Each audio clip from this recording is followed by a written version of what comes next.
Hello students, goodwill classes में आपका बहुत बहुत स्वागत है। बच्चों, हम 5.1 अपना कंप्लीट कर चुके हैं।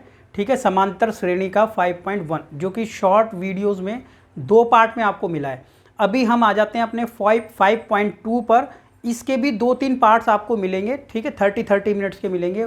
उनको 1 बाय 1 आप कंप्लीट करें, अच्छे से आपको समझ आ जाएगा। और इस एक्सरसाइज में हम देखने वाले हैं 5.2 के अंदर मैथ्स का एक मैजिक। ठीक है, क्या मैजिक है उसके अंदर कि हम यहाँ पर निकाल पाएंगे कि कोई भी टर्म्स जो समांतर श्रेणी, आप लोगों ने समझा होगा कि समांतर श्रेणी क्या होती है, यानी अर्थमेटिक प्रोग्रेशन क्या था वो आप लोगों ने समझा होगा।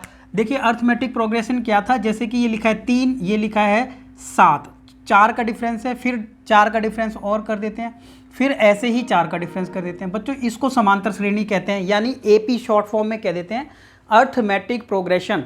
अब आप देखें, ये समांतर श्रेणी है, इसको हम पहली टर्म, ये दूसरी टर्म, ये तीसरी और ये चौथी टर्म है इसकी।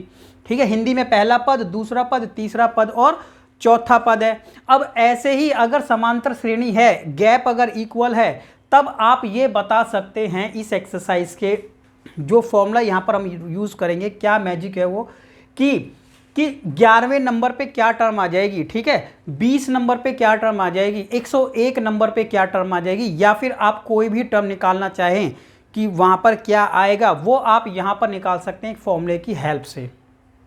ठीक है, तो क्या वो फॉर्मूले की हेल्प है, तो यहीं पर देख लेते हैं। देखें यहाँ पर क्या कहते हैं, आपने पीछे जो एक्सरसाइज अभी 5.1 जो कंप्लीट की है वो देखना बहुत ज़रूरी है, बेसिक डिटेल।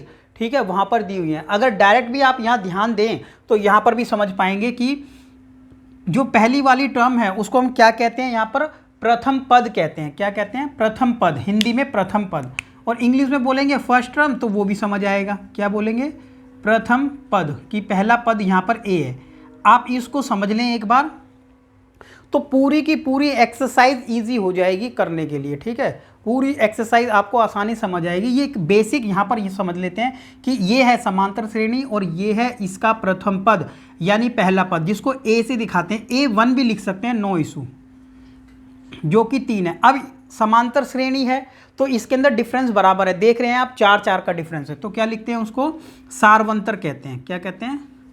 सार्वंतर। एक बार निकाल के सार्वंतर दिखा देंगे कि डी कितना है, यहाँ पर 4-4 का डिफरेंस है। 4 इसमें से ये फर्स्ट टर्म थी हमारी A1, ये A2 थी, ये A3 थी और ये A4 थी, ऐसे ही आगे चलना था। तो इस वाली में से ये घटा दो, या इसमें से ये, या इसमें से, तो पहले वाली ही घटा लेते हैं। A2 में से A1 घटाया, राइट। तो बच्चों 7 में से 3 घटा देते हैं तो आ जाता है 4। अब आप देखें सभी में कितने कितने का डिफरेंस चल रहा है, यहाँ पर 4-4 का, ये आ गया और ये। और यहाँ पर अब हम देखते हैं, देखो 4 तक तो हमें पता है। अगली टर्म भी आप निकाल सकते हैं, 4 ऐड करके 19 आएगी। एक और अगली भी निकाल सकते हैं। ठीक है, लेकिन एक छोटा सा एग्जांपल ले लेते हैं। अगर हमें निकालनी है nth टर्म, कौन सी टर्म निकालनी है? nth। ठीक है, तो फॉर्मूला लगाते हैं हम a प्लस में n माइनस में 1 इंटू डी। ये फॉर्मूला लगाते हैं बच्चों, बहुत इंपॉर्टेंट फॉर्मूला है, पूरी एक्सरसाइज में यूज़ होगा। एन टर्म निकालने हैं तो कैसे निकालना है, ठीक है, एग्जाम्पल से ही आपको क्लियर हो जाएगा। सारे के सारे क्वेश्चन आप कर सकते हैं वैसे, लेकिन फिर भी हम कुछ आपको बताएंगे और कुछ आपके लिए होमवर्क में छोड़ देंगे। ठीक है, वो आप लोगों को ट्राई करना है। अब देखें क्या, फर्स्ट टर्म जैसा कि निकाल लिया है 3, एन यहाँ पर हमें निकालनी है, यही एन की बात हो रही है, हमें निकालनी है 11वीं टर्म। कौन सी निकालनी है? 11वीं टर्म निकालना चाहते हैं। तो 11वीं है तो एन की वैल्यू क्या हो जाएगी यहाँ पर?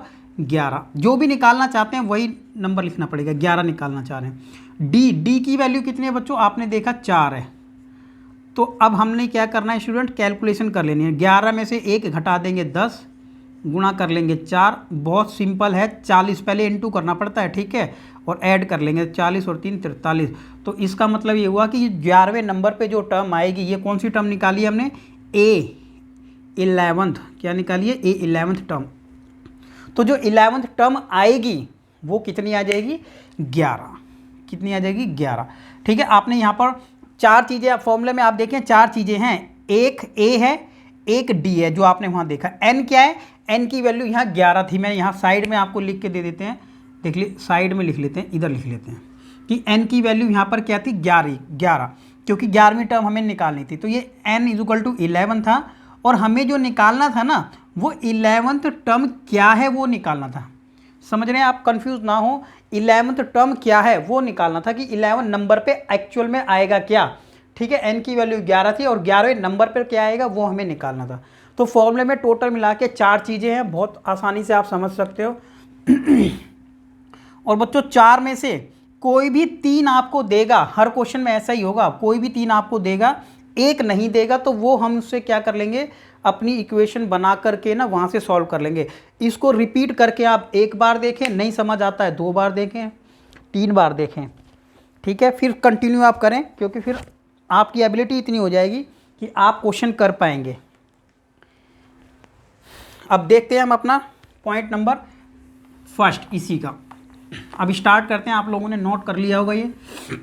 देखें फर्स्ट क्या लिखा है क्वेश्चन में, निम्नलिखित सारणी में रिक्त स्थानों को भरिए, ठीक है। अब बात हो रही थी 4 टर्म होती हैं फॉर्मूले में भी, 1 2 3 4, ये उसी फॉर्मूले के बेस्ड क्वेश्चन है, ठीक है। अब ये कह रहा है एपी का प्रथम पद ए है, सारवंत डी है और एनवां टर्म एन है और ए एन लिखा है यहाँ पर, वो हमें 4 चीज़ें यहाँ पर दे रखी हैं।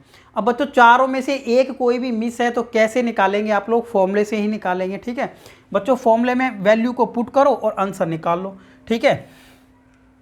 जैसे कि फॉर्मूला क्या था, यहाँ दोबारा लिख लेते हैं, a N is equal to था ए प्लस में एन माइनस में 1 इंटू डी। तो ये एक मैजिक फॉर्मूला हो गया बच्चों। यहाँ पे क्या है, आप ये प्रैक्टिकल करके देख सकते हैं, ठीक है। घर में बच्चों से पूछ सकते हैं कि भाई किस तरीके से बताएं कि 11वें नंबर पर क्या आएगा, तो आप डायरेक्ट फॉर्मूला लगा करके बता सकते हैं। और जिनको नहीं पता होगा उनको जरूर लगेगा कि मैजिक है।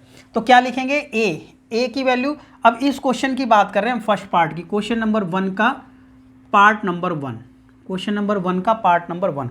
अब यहाँ से फिलहाल हम देख के ही लिख लेते हैं। देखो ए सामने दिया हुआ है 7, लिख लेते हैं 7, ठीक है। एग्जाम में 1 नंबर में पूछा जाता है, 1 2 नंबर में छोटा क्वेश्चन है। एन की वैल्यू कितना है, यहाँ पर इसी पार्ट की बात हो रही है, एन है यहाँ पर 8, ये लिख लेते हैं 8 माइनस 1। डी की वैल्यू क्या है, डी क्वेश्चन में 7, डी क्वेश्चन में है 3, तो 3 लिख लेते हैं। और ये क्वेश्चन में नहीं दिया तो ये निकालना है, इसको एज इट इज रख लेंगे, जो दिया है वैसे। अब ये कैलकुलेट हो जाएगा यहाँ पर, ठीक है, क्योंकि जैसा एग्जाम्पल लिया था वैसा सेम टू सेम है ये, ठीक है। बस वैल्यू चेंज हो गई है, बाकी सेम है। पहले माइनस करते हैं तो 7 आ गया, मल्टीप्लाई करेंगे 21 और 21 में 7 ऐड कर देंगे तो 28 आंसर हो गया। पॉइंट नंबर 1 हो गया। पॉइंट नंबर 1 हो गया। अब एक और देख लेते हैं पॉइंट नंबर 2, बाकी आप लोगों को खुद ट्राई करना है, राइट। क्या फॉर्मूला है, सेकंड पार्ट देख लेते हैं, a n equal to a plus में एन माइनस में 1 इंटू डी, ठीक है। फॉर्मूला 3-4 बार लिखोगे रट जाएगा आप लोगों को, राइट। देखें बच्चों, ए की वैल्यू कितना दी है, कॉपी करके लिख लेंगे यहाँ से 18, देख के लिख सकते हैं 18 प्लस एन भी देख के लिखे तो दिया हुआ है 10 माइनस में 1। डी सेकंड पार्ट में दिया हुआ है कितना, डी, क्योंकि नहीं दिया तो डी का डी लिख लेते हैं। ए एन लास्ट वाली टर्म दी हुई है 0। अब आप देखें कि इस इक्वेशन में क्या है, एक ही पॉइंट ऐसा है जो गिवन नहीं है। इक्वेशन अगर बन जाती है तो पॉसिबल है कि हम यहाँ से निकाल सकते हैं, ठीक है, राइट। कैसे निकालते हैं आप लोगों को पता होगा, -18, ये देखो 10 में से 1 गया, 9 डी आ गया। आपको कैसे निकालना है, ये 18 उधर ले जाके कर देते हैं, प्लस बचता है 9D और 9 को उधर ले जाके डिवाइड कर दो तो 9 दूनी 18, ठीक है, ये आ गया। तो D की वैल्यू नहीं दी हुई थी तो D इस टाइम पर यहाँ पर था 2। तो अब आप समझ गए होंगे कि इसका पॉइंट नंबर 3, 4 और 5 इसी का आप लोगों को करना है। कमेंट सेक्शन में बताना है क्वेश्चन नंबर 1 का थर्ड पार्ट आंसर इतना, सेकंड इतना और थर्ड इतना, ये आप लोगों का काम है। आ जाते हैं पॉइंट नंबर 2 पर। बहुत अच्छी बात है कि जो बेसिक स्टार्टिंग के 2-3 मिनट में बताया, पूरा का पूरा कंसेप्ट उसी पर बेस्ड है, ठीक है। अलग अलग तरीके से क्वेश्चन आपसे पूछेंगे, ठीक है। बुक में अलग अलग तरीके से क्वेश्चन पूछा गया है और अच्छे तरीके से आपको क्लियर भी हो जाएगा इस चैप्टर में ही, ठीक है। क्वेश्चन काफ़ी हैं, एनसीईआरटी से पूरा एग्ज़ाम आ जाता है, तो पूरे अच्छे तरीके से एक एक क्वेश्चन को आपको प्रैक्टिस करना है। क्वेश्चन नंबर सेकंड है, निम्नलिखित में से सही उत्तर चुनिए, उसका औचित्य भी दीजिए। तो फर्स्ट नंबर है, देखो वही क्वेश्चन है, बस एमसीक्यू बेस पर पूछ लिया गया, तो कर सकते हैं आराम से। ठीक है, क्वेश्चन पूछने का थोड़ा सा तरीका अलग है, वो टेबल बना के दे दिया था, वैसे है वही कंसेप्ट। समांतर श्रेणी दे दी तो प्रथम पद ठीक है, लिख लेते हैं। क्वेश्चन नंबर 2 की बात हो रही है, किसकी बात हो रही है? क्वेश्चन नंबर 2 आप लोगों को समझना है, बुक आपके पास भी है और यहाँ पर भी लिखा हुआ है क्वेश्चन नंबर 2 का पार्ट नंबर 1। तो देखो प्रथम पद देख के लिख लेते हैं, ये एपी लिखा है ना 10, 7, 4 और यहाँ पर कितना है 30, क्या लिखा है 30वां पद ज्ञात करें, 30वां यानी n की वैल्यू 30 है। तो देखो ऐसे लिख लेना, प्रथम पद एग्जाम में दिखाएंगे तो ऐसे लिख देंगे, प्रथम पद है a जिसकी वैल्यू है a1 भी बोलते हैं इसको, कई बार बताया 10। उसके बाद लिखते हैं सार्व अंतर, क्या लिखते हैं सार्व अंतर, लिख देंगे सार्व अंतर जिसको कहते हैं d। देख के लिख लेंगे बच्चों, कितना डिफरेंस चल रहा है, देखो 7 फिर हो गया 3। वैसे कई बार क्या होता है श्रेणी बढ़ती है, जमा होता है उसमें कुछ जुड़ता रहता है, लेकिन यहाँ घटता है, इस वाली श्रेणी में घट रहा है। तो घटाना कैसे निकालेंगे, 7 माइनस 10, पीछे वाली टर्म में से आगे वाली घटा के हमेशा निकालते हैं, तो घटता है ना वहाँ पर।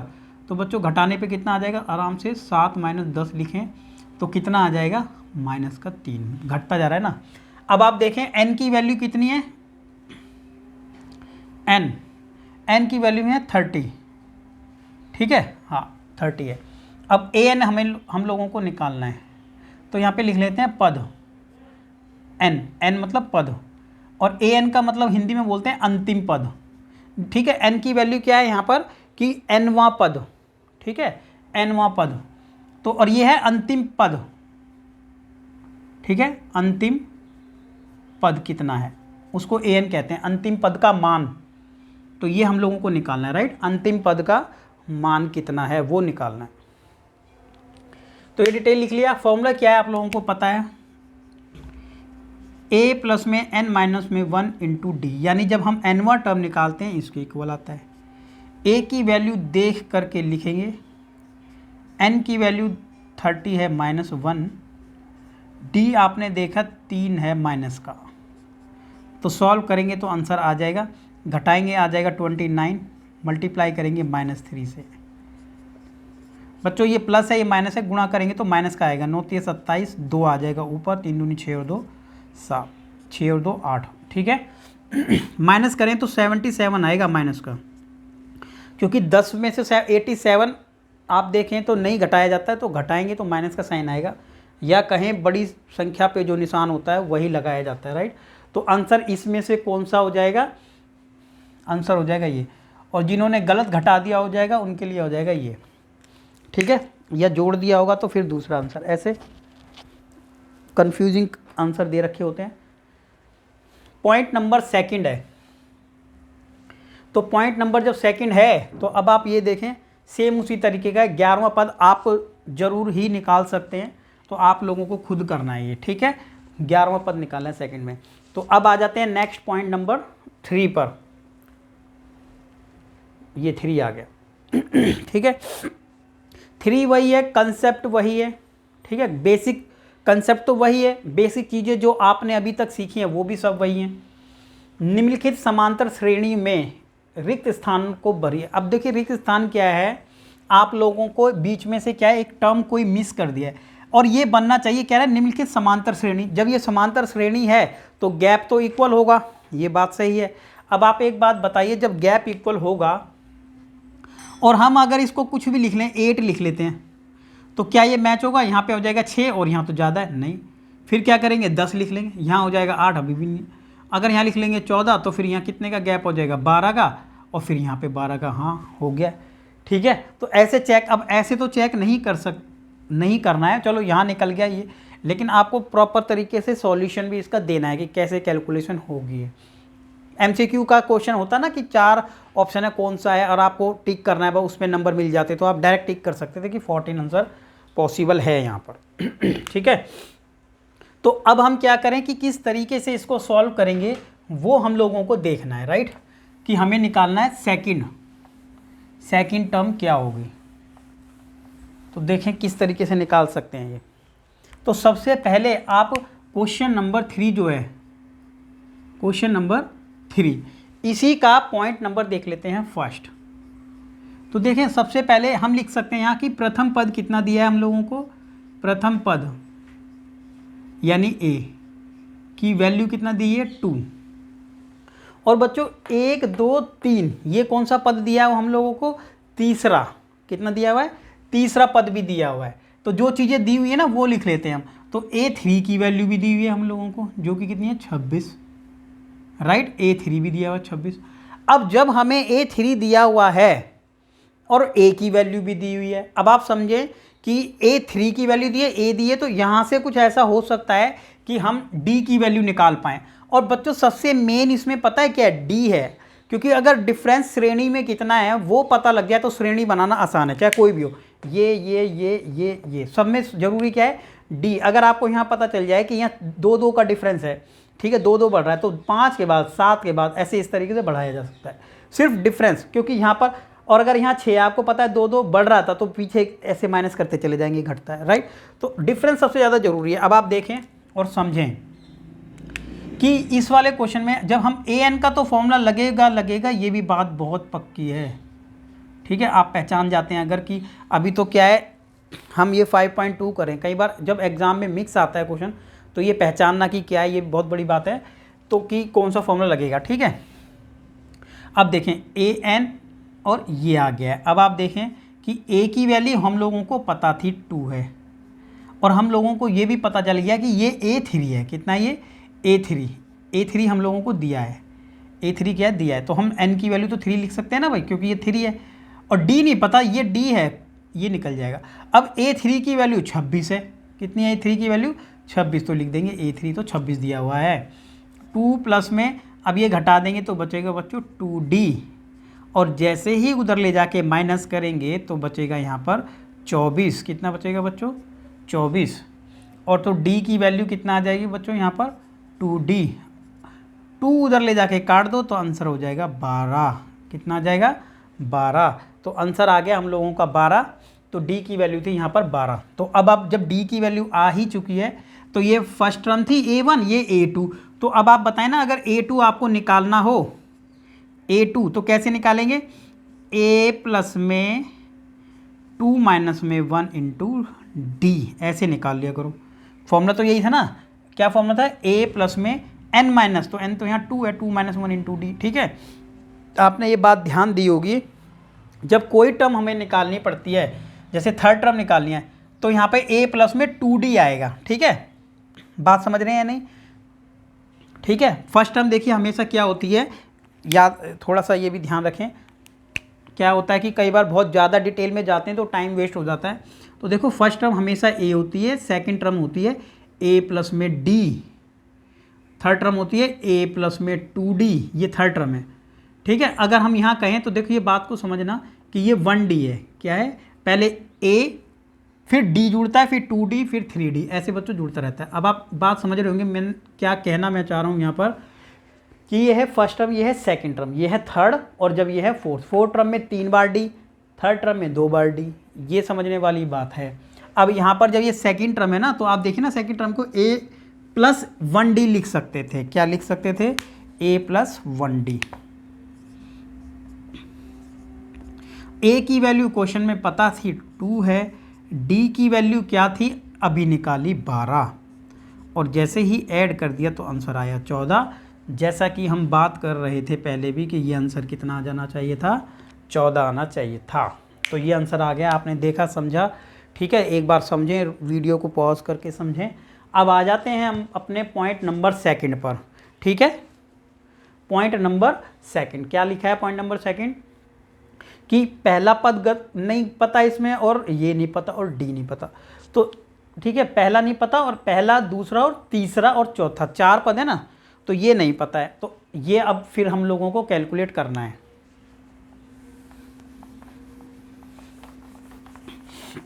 देखें किस तरीके से कैलकुलेट कर सकते हैं, ठीक है। तो आप लोग ट्राई करें पहले तो ये वाला ना, ये आप लोगों को करना है, ठीक है, ये हमने किया। अभी आ जाते हैं पॉइंट नंबर 3 पर।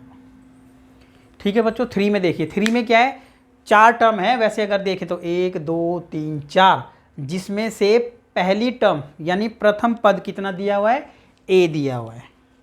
प्रथम पद कितना दिया गया बच्चों, ए दिया हुआ है। ठीक है, वीडियो को बच्चों रोकना नहीं है। अगर आप फर्स्ट टाइम देख रहे हैं तो बीच में आपने उसको बढ़ा दिया, फिर बीच में क्या आप लोगों को बीच में बता दिया गया होगा पता नहीं चल पाएगा। फर्स्ट टाइम वीडियो को जरूर देखें, उसके बाद फिर आप रिवीजन करते हैं तो स्किप करके देख सकते हैं। ठीक है, क्योंकि आपको नॉलेज हो जाती है उस टाइम। तो हम थर्ड पॉइंट की बात कर रहे हैं। थर्ड पॉइंट में देखें कि आपको प्रथम पद तो पता है, यानी ए की वैल्यू पता है, कितना है 5, और 1 2 3 4 हम इसको A1 भी कह सकते हैं, और हमें फोर्थ टर्म भी पता है, कितना है बच्चों 9.5, 9.5, ये हम लोगों को पता है। अब बात को समझें कि A4, जब A4 हम निकालेंगे यानी चौथी टर्म निकालेंगे, तो क्या चौथी टर्म को ये नहीं लिखा जा सकता है A4 बराबर A+3D, क्या नहीं लिख सकते हैं? जब हम 4 टर्म निकालते हैं तो क्या उसको A+3D नहीं लिख सकते हैं? देखिए क्यों लिख सकते हैं, लास्ट क्वेश्चन में बताया, क्योंकि फॉर्मूला क्या होता है हमारा, A प्लस में 4 - 1D, तो 4 - 1 तो 3 हो जाता है ना, इसीलिए। ठीक है, पूरी हमें क्या करना है कि हमें पूरी डिटेल भी देनी है। ठीक है, पूरी डिटेल भी देनी है, नंबर नहीं कटने चाहिए। ठीक है, और टाइम भी सेव कैसे करना है, तो इस तरीके से कर सकते हैं। ए की वैल्यू है 5 और 3, डी नहीं पता, लेकिन A4 पता है 9.5। अब आप लोग देखें, सब कुछ यहाँ लिखा है, सिर्फ डी नहीं पता, तो आराम से क्या निकाल सकते हैं यहाँ पर बच्चों, डी की वैल्यू आ सकती है। अब आप देखें 5 है, ये 9.5 बोलेंगे, इसको क्या बोलेंगे 9.5। 9.5 में से 5 घटा देंगे तो डायरेक्ट तो कितना बचेगा, 9.5 में से 5 घटाएंगे तो 4.5 बचेगा। कितना बचेगा 4.5। अब जब बचता है ये 4.5, तो क्या करें बच्चों 3D, हम इसको 4.5 को क्या कह सकते हैं, 4 दूनी 8 और 1 9, 9/2, 9/2 है, वो अलग था, वो 9 और 1/2 था, वो 9.5 था, ये 4.5 है। ठीक है, अब क्या करें, डिवाइड कर देते हैं उसको 3 से। भैया जो 3 मल्टीप्लाई है उधर जाके तो डिवाइड में जाएगा ना, तो जैसे ही उधर जाएगा ये डिवाइड में ऐसे, तो क्या हो जाएगा, ये इसको काट देंगे, 3 एकम 3, 3 दूनी 6, 3 3 9, तो आंसर आएगा 3/2। क्या आंसर है ये, डी। हमें पता चला कि सार्व अंतर जो डिफरेंस है इस समांतर श्रेणी में, जो ये बॉक्स बने हैं, तो यहाँ पर 1.5 का 3/2 का मतलब होता है 1.5, तो ये है। अब आपको निकालनी थी सेकंड टर्म, तो देखिए सेकंड टर्म बार बार इतना बड़ा लिखने की जरूरत नहीं थी। सेकंड टर्म को हम लिख सकते हैं A प्लस में 1D, क्यों लिख सकते हैं पता चला, तो क्या लिखेंगे, A की वैल्यू हमें दी हुई है 5, 1 × D, 1D है ना, तो 1 × D ये आ गया, ये आ गया, तो देखो कितना आ जाएगा 5 प्लस में, इसको 1.5 बोलेंगे, क्या बोलेंगे 1.5, तो बच्चों 5 और 1.5 कितना हो गया 6.5। ठीक है, ये सेकंड टर्म आ गया। थर्ड टर्म भी निकाल सकते हैं, थर्ड टर्म निकालेंगे तो कैसे बोला जाएगा, A प्लस में 2D, तो A की वैल्यू है यहाँ पर 5 और D था अपना 3/2, तो ये तो हो जाएगा कट, तो सिर्फ बचेगा 3 और 5 तो 3 होता है 8। तो देखिए बच्चों यहाँ पर तो आ गया था 6.5, कितना आ गया था 6.5, और यहाँ पर आ गया था 8। तो क्या देखिए AP बनता है कि नहीं बनता, देखो 5 1.5 बढ़ा देंगे, फिर 1.5 बढ़ाया, फिर 1.5 बढ़ाया, तो ये AP इस तरीके से हमारा कंप्लीट हो जाता है। अब आपको इसी तरीके से करना है फोर्थ पॉइंट। ठीक है, फोर्थ पॉइंट आप लोगों को करना है, आराम से कर सकते हो। और लास्ट एक पॉइंट फिर से मैं बता देता हूँ आप लोगों को, फिफ्थ। ठीक है, बहुत अच्छे से आपका ये पॉइंट चल रहे हैं। देखिए ज़्यादा से ज़्यादा अपने फ्रेंड्स को, रिलेटिव को, ठीक है, जितना हो सकता है, आपको वीडियो पसंद आता है लाइक करें, ज़रूर शेयर करें। अभी आ जाते हैं पॉइंट नंबर 5 पर। 5 पर देखिए क्या लिखा है कि पॉइंट ये जो है ना बच्चों, ये पहले वाले टर्म को कहते हैं A, तो A हम लोगों को यहाँ पर गिवन नहीं है, लेकिन हम लोगों को सेकंड टर्म गिवन है। ठीक है, 1 2 3 4 5 6, ये तो क्लियर होता है ना यहाँ पर कि क्या, कि A2 की वैल्यू दी हुई है, कितनी, A2 की वैल्यू दी है 38, लिख लेंगे। और बच्चों A6 हमें दिया हुआ है कितना, -22। अब आपको थोड़ा सा 1 2 3 4 5 6 ये भी ध्यान रखना है कि देखें जब एक टर्म 38 थी और ये घटती जा रही होगी तभी तो माइनस आया ना, तो यहाँ पर डी की वैल्यू माइनस आएगी क्योंकि वो घटता जा रहा है, राइट, टर्म घटता जा रहा है। तो यहाँ से आइडिया लग गया है थोड़ा सा हम लोगों को। अब देखें A2, आपको ये पता है कि A2 क्या हम ऐसे नहीं लिख सकते हैं इसको, A2 को A प्लस में D लिख सकते हैं, ठीक है, A प्लस में D लिख दिया। अब इसको क्या लिख सकते हैं 6 को, A प्लस में A6 टर्म को कैसे लिख सकते हैं, A प्लस में 5D, ठीक है बच्चों। जो स्किप करके देखेगा तो पक्की बात है, जो मान लीजिए अगर आप पूरा देख चुके हैं लास्ट वाली वीडियोस भी तो आपको तो क्लियर होगा, लेकिन अगर कोई बच्चा आप डायरेक्ट देख रहे हो ना तो क्लियर नहीं होगा, प्रॉब्लम आएगी आपको, ठीक है। कि ये 6D को क्यों लिखते हैं, मैं फिर से बताने की कोशिश करता हूँ, भूल भी गए हो तो आप। तो क्या फॉर्मूला है, AN की वैल्यू क्या थी, A प्लस में N माइनस में 1 इंटू D, ठीक है बच्चों। आप ध्यान रखें कि जब भी हम 6 टर्म निकाल रहे हैं तो ऐसे लिख सकते हैं A प्लस 6 माइनस 1 कितना होता है 5D। तो ऐसे ही जब भी हम निकालते हैं 9 टर्म तो लिखते हैं 8D, जब हम निकालते हैं 11 टर्म तो लिखते हैं हम यहाँ पर 10D, एक कम लिख देते हैं, ठीक है। तो डायरेक्ट इस तरीके से कर सकते हैं आप लोग, ठीक है, कोई नंबर आपके नहीं काटेगा। यहाँ पर A2 की वैल्यू क्या है बच्चों, देखिए अभी क्या है, A2 की वैल्यू हम लोगों को दी हुई थी 38, तो A2 की वैल्यू हमने डायरेक्ट, देखो इसकी वैल्यू दी है 38, A2 की वैल्यू। अब A की वैल्यू कितनी है नहीं पता, और D की वैल्यू कितनी है ये भी नहीं पता, तो ये इक्वेशन अभी हम लोगों को मिली है इक्वेशन नंबर फर्स्ट। ये एक ऐसा रिलेशन मिल गया है इक्वेशन नंबर फर्स्ट, ठीक है। यहाँ पर भी कुछ इसी तरीके की इक्वेशन आएगी कि A6 हमें कितना दिया हुआ है, -22 दिया हुआ है, A की वैल्यू कितना दी हुई है नहीं दी हुई है, D की वैल्यू कितना दी है नहीं दी है, तो ये इक्वेशन नंबर आ जाती है हमारी सेकेंड।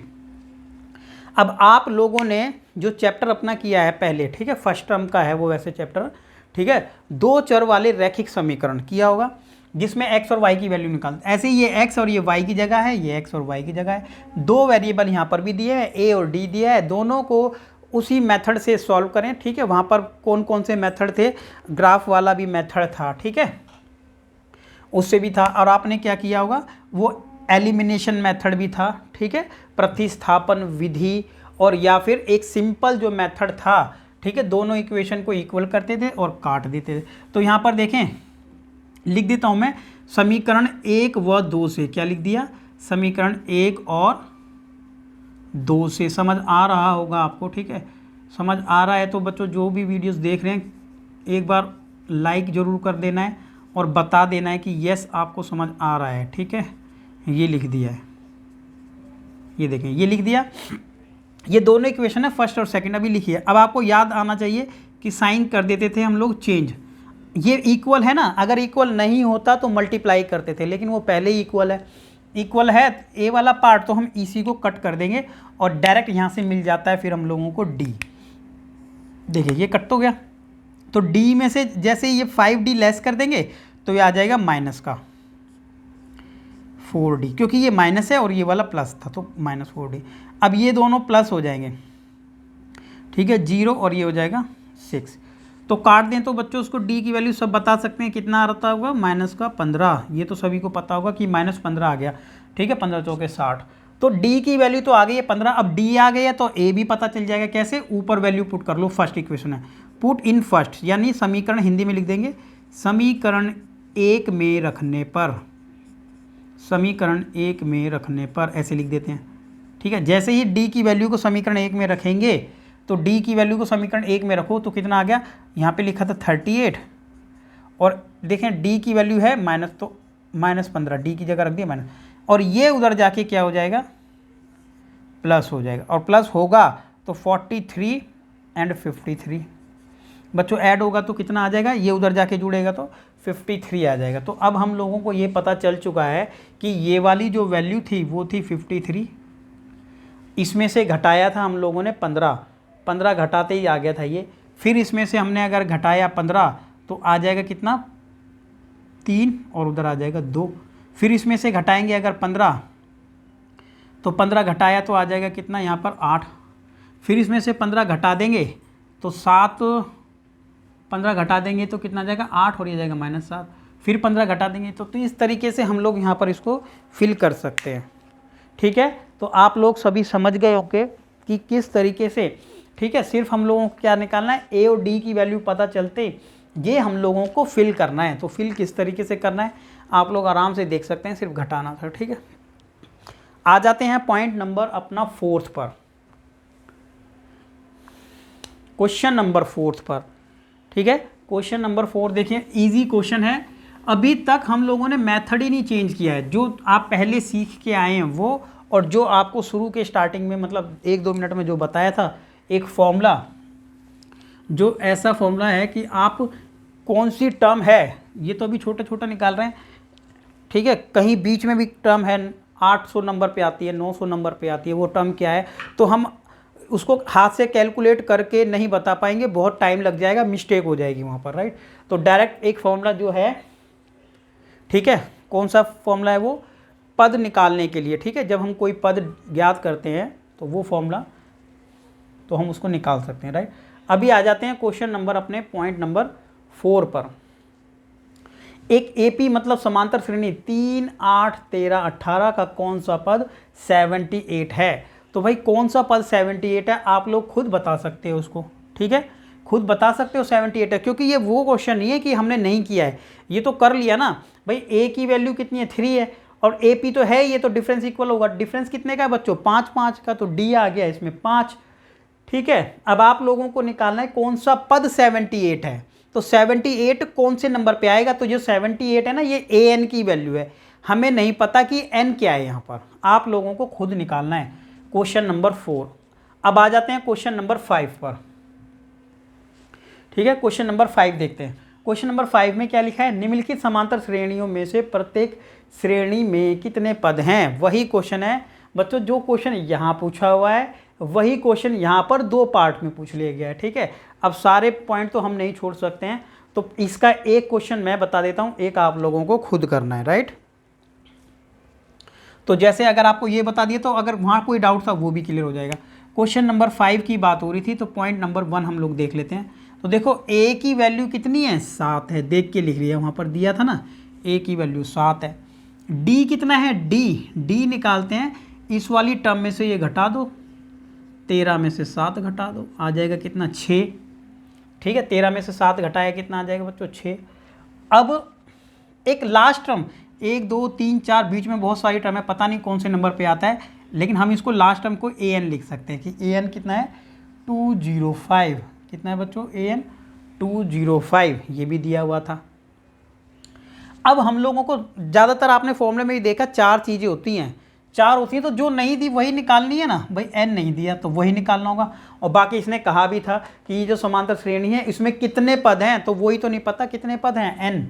ठीक है, तो फॉर्मूला क्या है आप लोगों को पता है, फॉर्मूला क्या है, फॉर्मूला है बच्चों ए एन, ए प्लस में एन माइनस में 1 इंटू डी, ये फॉर्मूला है। और वैल्यूज़ को देख देख करके यहाँ लिख देना है। 205 है ये, ए की वैल्यू 7 है, एन पता नहीं है तो ऐसे ही छोड़ देंगे, डी पता है हम लोगों को 6 है। ठीक है, जो वैल्यू है वही रख देनी है। आ जाते हैं इसका, क्या कर सकते हैं, ये वाला पार्ट उधर ले जाके माइनस किया जा सकता है। ठीक है, तो देख लेते हैं 7, लेकिन 6n हो गया ये, और माइनस में 6, तो पहले इसको यहीं पे घटा देते हैं। 6 7 में से 6 घटा दो बच्चों, 1 बचा। ठीक है, तो ये तो वैसे ही ख़त्म हो जाएगा, कुछ बचा ही गया नहीं इसमें बच्चों। ये क्या है 1 है, प्लस का था, उधर ले जाके माइनस कर दो तो 204 आ गया। कितना आ गया 204। ठीक है, अब आपको निकालनी है एन की वैल्यू, और एन हमेशा क्या आता है, एक परफेक्ट नंबर आता है, राइट। क्योंकि जब हमारी कोई टर्म होगी या तो 5वीं होगी या 6ठी होगी, ठीक है, या फिर 17वीं होगी, 18वीं होगी, कोई फिक्स टर्म होगी ना, एक पर्टिकुलर नेचुरल नंबर, एक पूर्णांक होगा, वो क्या होगा, एक पूर्णांक वो होगा। अगर पॉइंट में आ जाएगा ना फ्रैक्शन में, तो वो मिस्टेक है, फ्रैक्शन में आंसर नहीं आएगा इसका। एन हमेशा एक पूर्ण संख्या होगी। ठीक है, पूर्ण संख्या, तो एन को यहाँ छोड़ें और 6 से डिवाइड कर दें एक बार। 204 को डिवाइड कर दो 6 से, आना चाहिए 6 3 18, कितना हो गया 6 3 18, 2 उधर आ गया, 6 चौक 24, तो कितना आ गया n की वैल्यू होगी 34। के मतलब हुआ क्या कि ये वाली जो टर्म है कौन से नंबर पे आएगी बच्चों, 34वें नंबर पर आएगी। ठीक है, तो अभी हम 34वें नंबर की ये टर्म है, तो सेकंड पार्ट आप लोगों को अभी इसका खुद करना है, अभी देखते हैं फिर इसके बाद। पॉइंट नंबर ये हो गया हमारा कंप्लीट। नेक्स्ट क्वेश्चन देखते हैं 6 नंबर। ठीक है, 6 नंबर क्वेश्चन देख लेते हैं एक बार, बाकी ये पॉइंट आप लोगों को खुद करना है। Question number 6। ठीक है, क्वेश्चन नंबर 6 भी वैसे सेम टू सेम क्वेश्चन है बच्चों। देखो क्या लिखा है, क्या AP 11 8 5 2 घटता जा रहा है ना, घटता जा रहा है। ठीक है, तो टर्म यहाँ पर डी की वैल्यू माइनस में चल रही है बच्चों का। एक पद 150 है, तो देखो उसी टर्म उसी तरीके का क्वेश्चन है। तो ये कह रहा है क्या इस AP का कोई पद 150 है या नहीं, सिर्फ इतना पूछा है। अब देखो फॉर्मूला वही लगेगा। ठीक है, कोई भी चीज़ इसमें बदली नहीं है, लेकिन पूरा क्वेश्चन करने के बाद है या नहीं ये आप लोगों को बताना। और एक बात मैंने अभी भी आपको बता दी थी, n एक कंप्लीट नंबर आना चाहिए। तो अगर ये 150 इस श्रेणी में आता होगा, 150 श्रेणी में आता होगा, तो n की वैल्यू पर या तो 32 या 33 या 34 या 35 36 जो भी आएगा कंप्लीट एक नंबर आएगा। ठीक है, इसलिए इसने पूछा है क्या है या नहीं। अब n की वैल्यू पॉइंट में आ रही होगी तो वहाँ पर क्लियर हो गया कि ये उस श्रेणी में नहीं आता है, तो इसीलिए इसने पूछा है। ठीक है, करना वैसे ही है, लेकिन तब आप देखिए अगर आपने लास्ट में पूरा कर दिया वैसे ही और आप ये नहीं बता पाए कि है नहीं, तो वहाँ पर आधा एक नंबर आपका कट जाएगा, 3 नंबर का भी होगा तो। ठीक है, तो देखो क्या लिखा है, 11 है 8 है 5 है 2 है और डॉट डॉट डॉट डॉट चलते चलते कहीं पर आ जाता होगा 150, क्योंकि ये कह रहा है इसका एक पद 150 है। ठीक है या नहीं ये पूछा है, राइट। अब हम लोगों को तो पता है कि 150 यहाँ पर आ रहा है। ठीक है, अब हमने क्या किया बच्चों, a की वैल्यू तो यहाँ पर लिख लेनी है 11, क्या लिखनी है 11, और d डिफरेंस कितना है बच्चों, यहाँ पर डिफरेंस आप देखें घटा के निकाल लेते हैं, 8 में से घटा देंगे 11 तो आंसर आ जाएगा -3। कितना आ जाएगा -3, d की वैल्यू। अब an भी हम लोगों को पता है कि an कितना है माइनस का 150 और n की वैल्यू कितनी है तो वो तो पता चल जाएगा, निकाल लेंगे। तो अगर n आ जाता है कंप्लीट नंबर तो कह देंगे हाँ इसी AP में आता है, ये इतने नंबर पे आता है। ठीक है, जब n कंप्लीट नंबर होगा। अगर ये n की ही वैल्यू नहीं निकल पाएगी सही से तो गड़बड़ हो जाएगा। a प्लस में n माइनस में 1 इंटू डी, यही फॉर्मूला है। a की वैल्यू यहाँ से देख के यहाँ चिपका दो और n की वैल्यू देख करके, n कितना दिया हुआ है, n की वैल्यू निकालनी है, तो नहीं दिया तो इसको छोड़ देंगे। और d देख लेते हैं, d कितना है -3 और an कितना है माइनस का 150। तो इसके फॉर्मूले के अंदर कितनी टर्म है, बार बार रिपीट कर रहे हैं, कितनी टर्म है टोटल मिला के 4 में से एक मिस है अभी तक। ठीक है, और अगर 2 मिस हो गई तो दो चीज़ें हम एक इक्वेशन से नहीं निकाल सकते हैं, तो फिर आपको एक रिलेशन और देता है कुछ ना कुछ। ठीक है, तो फिर 2 इक्वेशन बनती हैं, 2 इक्वेशन से ही 2 चीज़ें निकल सकती हैं, एक इक्वेशन से 2 चीज़ें पॉसिबल ही नहीं है। तो यहाँ पर देख लेते हैं, अभी सिर्फ n नहीं है इस वाली इक्वेशन में, क्या करें पहले इसको सॉल्व कर लेते हैं, राइट। -3 को इंटू करो इससे तो आ जाएगा -3n और -3 को इससे करेंगे तो आ जाएगा माइनस माइनस प्लस और ये आ जाएगा 150। ठीक है, यहाँ पर घटा सकते हैं तो घटा देते हैं, 11 में से 3 घटाना नहीं है जोड़ना है, तो जोड़ देंगे तो आ जाएगा 14n और ये है 150। बच्चों माइनस का जो 3n है ना, ये इसको यहीं छोड़ दिया और ये उधर ले जाके माइनस कर दिया तो हो जाएगा 164। कितना हो जाएगा 164, 150 था पहले भाई, माइनस से तो माइनस कट कर दो। ठीक है, और n की वैल्यू माइनस में भी नहीं आती है कभी, राइट, क्योंकि कोई टर्म है या 5वीं टर्म हो गई है, छठी -6 टर्म कभी नहीं होती है, -7 टर्म कभी नहीं। तो ये आंसर प्लस में भी आती है n की वैल्यू और फिर एक कंप्लीट नंबर भी आता है। तो 164 डिवाइड बाय 3 कर दो, क्या पूरा कटता है कि नहीं कटता है, तो देखेंगे 3 पंजे 15, कटेगा ही नहीं है पूरा। ठीक है, ये पूरा कटेगा ही नहीं, तो कितना आ रहा है ऐसे लिख लेते हैं। देखो 3 से जैसे हम डिवाइड करेंगे, 3 पंजे 15, नीचे बचा 1 ऐसे लिखते हैं और 3 चौक 12, 3 चौक 12 और नीचे बचा 2। तो देखें क्या लिखा हमने इसको, हम इसको लिख सकते हैं 54 और नीचे जो रिमाइंडर बचता है उसको लिखते हैं ऊपर, जिससे डिवाइड करते हैं होता है। तो देखिए ये आ रहा है 54 पॉइंट कुछ। ठीक है, तो क्या करें इसका हम, 54 पॉइंट कुछ आ रहा है तो ये तो एक कंप्लीट नंबर नहीं है, तो हम लिख सकते हैं कि यह एक पूर्णांक नहीं है। ठीक है, लिख सकते हैं यह एक पूर्णांक नहीं है। पूर्णांक मतलब समझ गए ना, पूरा अंक नहीं है, उसी को कहते हैं पूर्णांक नहीं है।